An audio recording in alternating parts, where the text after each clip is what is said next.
Nasaan ang utang na loob natin sa serbisyo ng taong ito na inalay niya sa paglaban sa komunista? Yun ang personal kong dahilan. Hindi ito usapin ng pagkakaibigan. Kasama ko tong taong ito. Noong lahat ay tahimik na lumaban, lumaban yan. Para sa akin, deserve niya yun.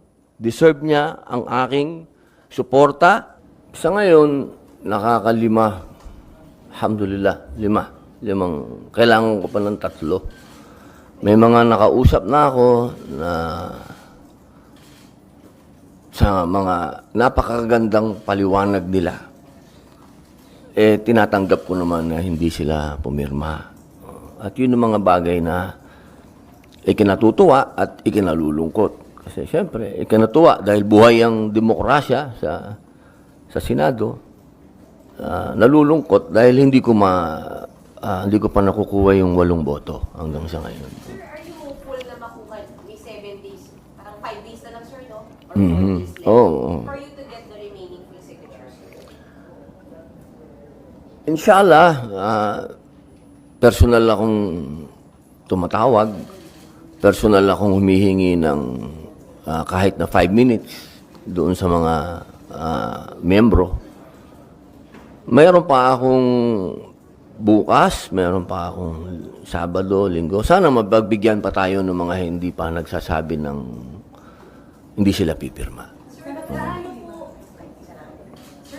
po kahalaga sa inyo na mabuo yung 8 signatures para hindi pa convince ibuloy?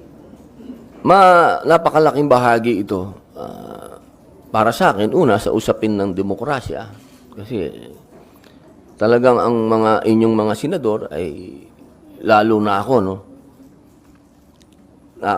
Kung mapapansin nyo, kapag yung paggalang na ibinibigay ko sa kapwa senador, masyadong mataas sa akin yun, yung ganong klaseng ano. Kasi democracy tayo eh. Katulad nitong kay Ma'am Senator Risa Ontiveros, sa malalim na pagpupugay at paghingi ng paumanhin sa kanya, ako talaga nakikiusap lagi sa kanya at humihingi ng paumanhin kung ako'y sumasalungat. Hindi sa kadahilanan na gusto ko siyang sagasaan o ano, kung hindi yun ang pangalan ng demokrasya dito sa Senado. Kaya ano man ang kahinatnan nitong aking motion na bawiin sana yung contempt, ang mahalaga sa akin dito, pinaglalaban ko to. Kasi demokrasya ito eh. Magkakaiba tayo ng prinsipyo. Hindi ito usapin ng kaibigan ko, si pastor. Hindi yon. Walang ganong klaseng hiwalay yon. Ang aking paniniwala dito, ito ay nasa DOJ na. Hindi naman siguro kalabisan kung hingin natin sa ating mga kasama na wag nang dalawang sangay ng gobyerno pa ang gagawa ng investigasyon. Merong judiciary, meron pang House, meron pang Senate. Parang sa resources ng gobyerno, parang doon na sa isang parang masyadong magastos ba sa aking palagay. Pangalawang punto, in aid of legislation, pagka inisip ko, kapag ito ay pinag-usapan natin ng palalimin ng umaabot sa iskandalo, parang para sa akin, malinaw na, ano ba to? Parang sa konstitusyon natin, meron talagang paghihiwalay ng Estado at religion. Dito, sa nakikita ko, pagka nagpatuloy sa ganitong proseso, parang sinasaklawan na ba natin, makakaroon ba tayo ng mga panukala na sasagasaan natin ang religion? Kasi ang papunta na to hindi na, wala na kay pastor yung, napupunta na doon sa buong organisasyon, sa buong religion nila. Para sa akin, total, andyan ang judiciary, sila talaga ang pwedeng magsagawa ng investigasyon, sila talaga ang pwedeng magbigay ng parusa. aba siguro pagkatapos nilang magdesisyon at kung ano ang ilabas ng judiciary, yun ang kunin namin sa legislative at doon kami, in aid of legislation, gumawa ng batas. Pero siguro sa pagkakataong ito, pinakamainam dito, para sa aking paniwala, inuulit ko po, nirirespeto ko, ginagalang ko, para sa akin, karapatan ni Senator Risa Hontiveros na ilaban ito. Ako din po ay may opinion. At yan ang opinion ko. Nandyan na yan sa DOJ, iwan na natin sa kanila.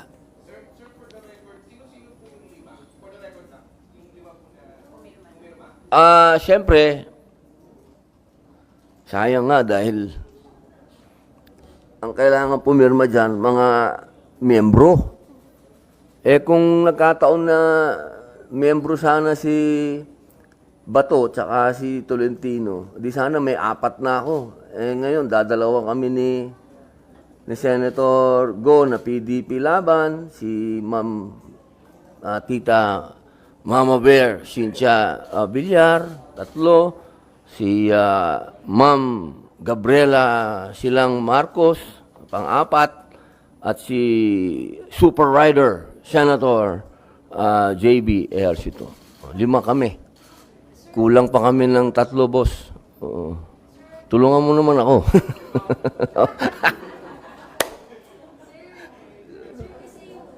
Sa 3 hearings, sir, ang daming witnesses na nilabas sa committee ni Senator Risa. Hindi po ba it might be best na humarap si Pastor Kibuloy to also answer publicly those allegations? Because these are serious allegations like, sir, may rape, may pang-abuso. And many people are saying, humarap na lang siya, sir. Sa akin kasi, mahalaga sa akin ang testimony ng mga nag-a-accuse. Kasi, yan ang pundasyon ng ating konstitusyon. Ang sabi ng konstitusyon, ikaw ay inosente hanggat ikaw ay hindi napapatunayan na nagkasala. Okay, napakahalaga nun.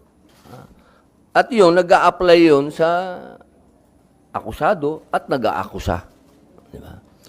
Ngayon, pag ikaw ay nag-aakusa, dapat, para sa akin, hindi ka dapat, natural lang na matakot. Natural lang yun.